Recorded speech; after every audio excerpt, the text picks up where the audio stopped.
This episode of the Pain Education Corner is sponsored by the Camella Foundation. The Camella Foundation is committed to relieving pain naturally using osteopathic healing principles.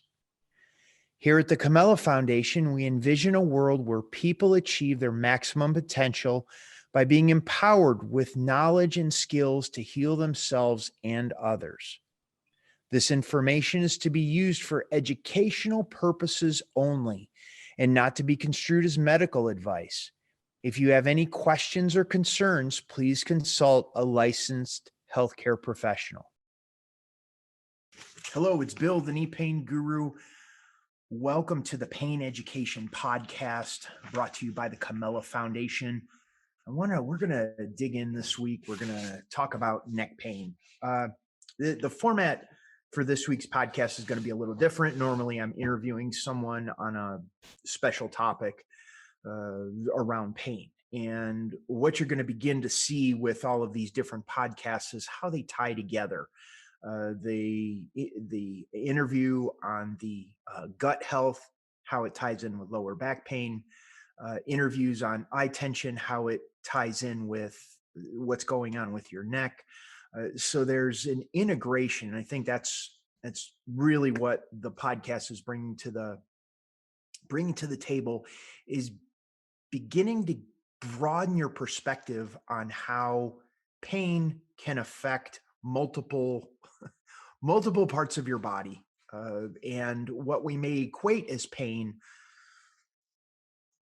What we may be experiencing in our body today, we may not equate as pain. So pain can show up in a lot of different ways. And what I wanted to do, last year, we recorded a number of videos around neck tension. And I wanted to do this podcast is give you a little bit more of a structure around that series that we recorded. There probably qualify as a course. There's a ton of information, ton of benefit you can get from it. And it's all about getting your body into a relaxed state where the body can drop down and let go. And when it's in more of a relaxed state, anything you're trying to do as far as getting the body to heal itself is going to happen much faster, much quicker, with a lot less time, energy, and effort. So what I thought I'd do in this week's podcast is give you a little bit about my background, how I came about this journey, and then go into the structure around getting the most out of that neck series, what we recorded last year. So I'm going to do that. I came about this work. It wasn't my intention. Honestly, I was invited to go skiing in December of 1998. Good friend of mine, Dr. Paul Constante, out of Louisville, Kentucky, invited me to go skiing. I was not a big skier. I didn't do a lot of skiing. My main love was judo. I love throwing people. Anyhow, I go skiing. First trip down the hill, I face planted. And in the process of face planting, I partially tore my ACL. Didn't know it at the time and didn't go to the doctor, didn't get an X-ray, CT scan, or MRI, and ended up injuring my knee 3 more times until I completely tore the ligament in my left knee. And that started, it's now a 23-year journey in exploring and understanding the body. I found it fascinating how it worked, how it functions, how there are interconnected systems that are going on at the same time, how the digestion can affect tension in the physical body, how the neurology affects the speed of the body's ability to heal. These are all things that were absolutely fascinating to me. And it was more out of my own experience, having issues with my neck and back and injuries from when I was young to high school, into college, into my judo career. And there's a lot that goes into the physical experience of pain. And as we get older, it gets more difficult to heal. It takes more time to heal. And a lot of times people equate that, well, that's just what happens when you get older. And what I found that that was not necessarily the case. If you understand some few key principles that will support your body's ability to heal itself.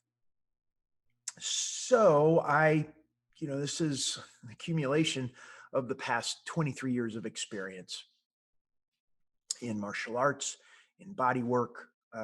And I want to share with you the body work that I studied. I became a practitioner in my healing journey. I became a practitioner and an instructor of an osteopathically based style of body work called ortho-bionomy. How this ties in was after my knee surgery and the physical therapy, my knee was mechanically sound. I mean, everything was going as far as the medical model was concerned, everything was good. Nothing was broken or torn in the knee. I had the surgery to repair the torn ligament. They took out 2 pieces of meniscus to make the joint stable. And on the other side of the surgery and the physical therapy, I still had lots of issues with my body. Swelling in the knee, compensation in my hips and lower back. If I try to exercise or push my body in any way, I'd get like the spasm that would go up my back into my neck. I couldn't turn my head for a week and a half. It just wasn't a fun place to be. It wasn't a fun place to be especially in my late 20s, early 30s, when I still had lots of desire to get back out on the judo mat and throw people. So all of the time that I had put into training for judo, biking and running and weightlifting and going to judo practice, it was difficult to go back because of how my body felt. So a friend told me about some different workshops. I was going to learn different things. This was in the Louisville, Kentucky area, and ended up at a workshop in Brandenburg, Kentucky, which is a little bit south of Louisville. And I go into the class. The instructor goes, ortho-bionomy, founded by a British osteopath who was also a judo instructor. And he took judo principles and applied it to an osteopathic concept to develop an entire style of body work. And I was like, okay, I can't do judo, but I know judo principles. And that really started the journey. Once again, that was in that would have been fall of 99. So where are we? 2021.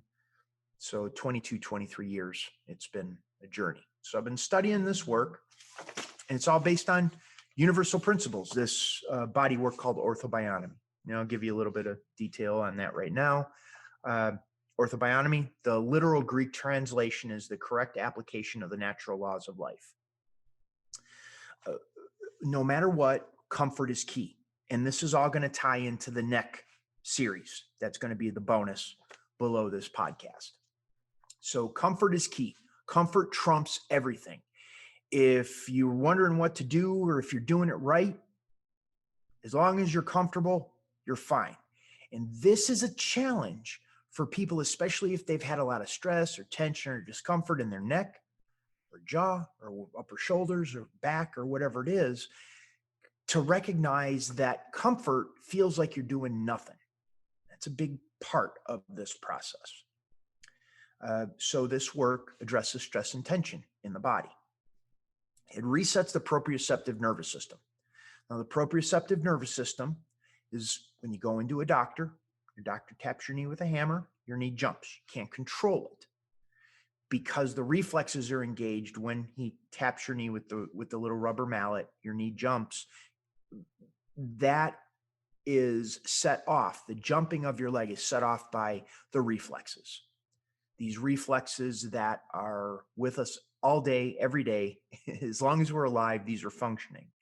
And when we have an accident, an injury, a surgery, a trauma, what ends up happening is the nervous system kind of blows a fuse, so to speak. The nervous system gets stuck in a place of discomfort. And what ends up happening is when we put it in comfort and we wait a sufficient amount of time, that proprioceptive nervous system resets. So we have a different experience in our physical body. And it re-educates your body to experience comfort. So that's what we're going to do in the bonus section. Okay, the history of ortho-bionomy was founded by a British osteopath named in the mid 70s named Arthur Lincoln Pauls. He was a Canadian-born British osteopath. It's based on osteopathy. Osteopathy was created by, his name was Andrew Taylor Stills, pretty amazing person. If you have any desire to do some research on that, I'll put a link to Andrew Taylor Stills and osteopathy in here. It's also based on judo principles that were developed by a man named Jigoro Kano. He was the founder of judo. He recognized these principles in working with opponents, larger opponents than himself, that these judo principles that your opponent pushes on you, you don't push back, you pull. In the same respect, if your opponent pulls on you, you don't pull back, you push, while maintaining your balance. What ends up, your opponent throws themselves. So some of the other components that are very important with ortho-bionomy is structure governs function. The rule of the artery is supreme, which means if your blood is circulating the way it's supposed to, your structure is in place, and your body is able to get the blood flow where it needs to, your body's going to heal much faster, much easier, much quicker. Thanks for tuning in to today's episode of the Pain Education Corner. If you have a special talent or skill to relieve pain and you'd like to become a guest on our show, visit us at thecamellafoundation.org/interview. Help us spread the word on eliminating pain and suffering in the world. That's thecamellafoundation.org/interview.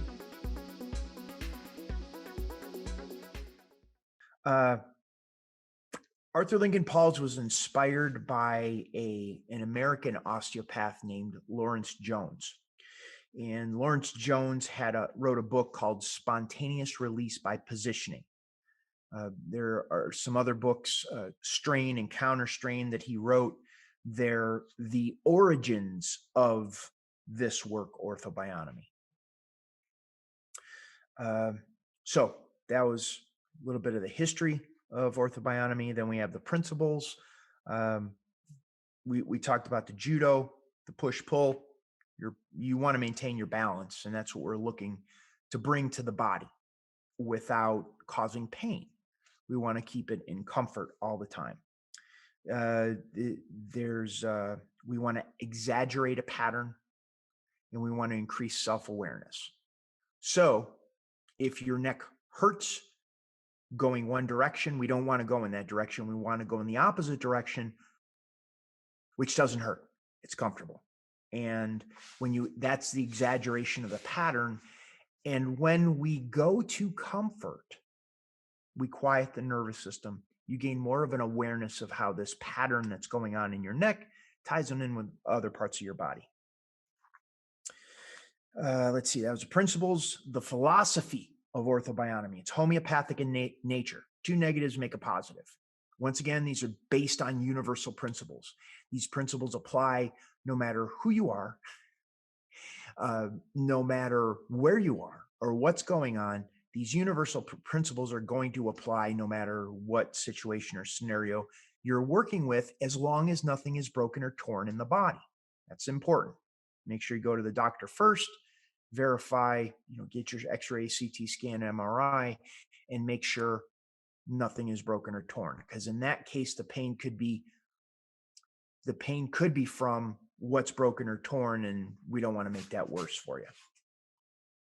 Okay. We're going with the path of least resistance. We're giving way to superior force, just like water flowing downhill. It's not going to go over the top of the rock. Water is going to flow around the rock going down the hill. Tree falls with gravity in the direction the path of least resistance.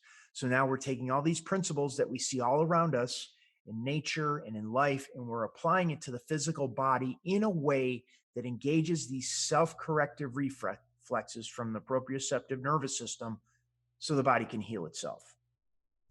Let's see. We want to go with the flow. Big thing, less is more. A lot of times, just a little bit of comfort can give us a lot of relief. And above all else, we're causing no pain. No pain. That's first and foremost. Let's see.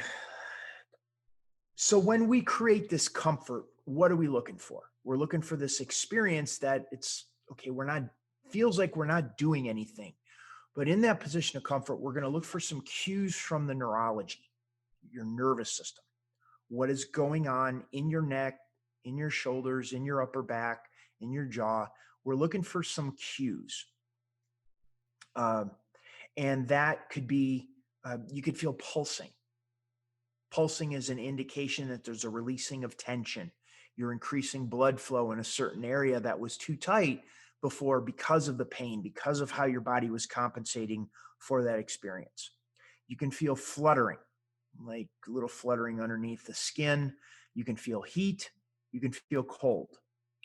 You can see a change in your breathing. You can take a sigh. Your breath can go from deep to shallow, or it can go from shallow to deep breathing. You have a body part twitches, like that moment right when you're watching television or you're laying on a couch watching a movie, you're just about to fall asleep, and all of a sudden you wake up. That is an indication that your nervous system is shifting neurological states, going from a tense state to a relaxed state, or a sympathetic state to a parasympathetic state. And in that position of comfort is where the body begins to heal. Let's see, breathing changes, your mind wanders. That place where you're looking out the window and you're looking at the birds at the bird feeder, or leaves blowing on a tree in the wind. And all of a sudden it's like you kind of zone out and your mind wanders. That's a shift in a neurological state. We're beginning to create this experience intentionally, as opposed to it just being by accident.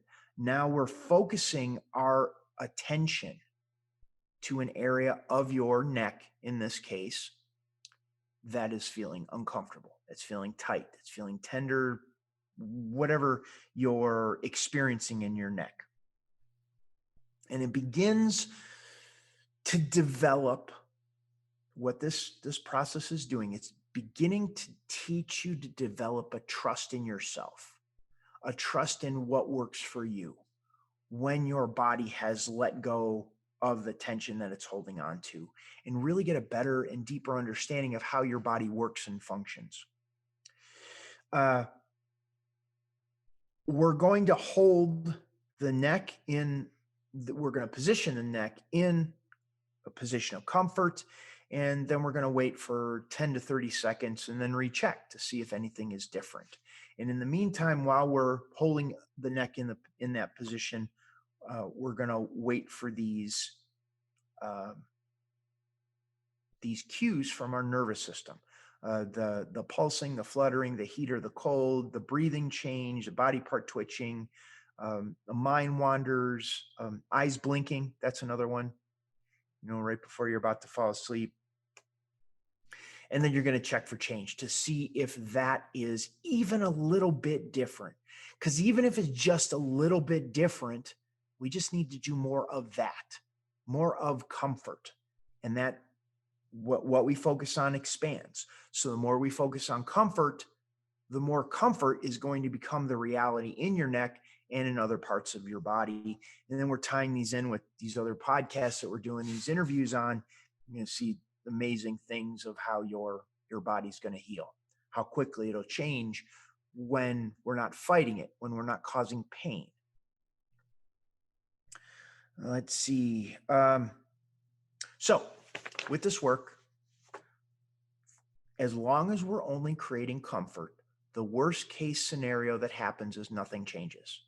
Meaning when we put the body in a position of comfort, There are no contraindications.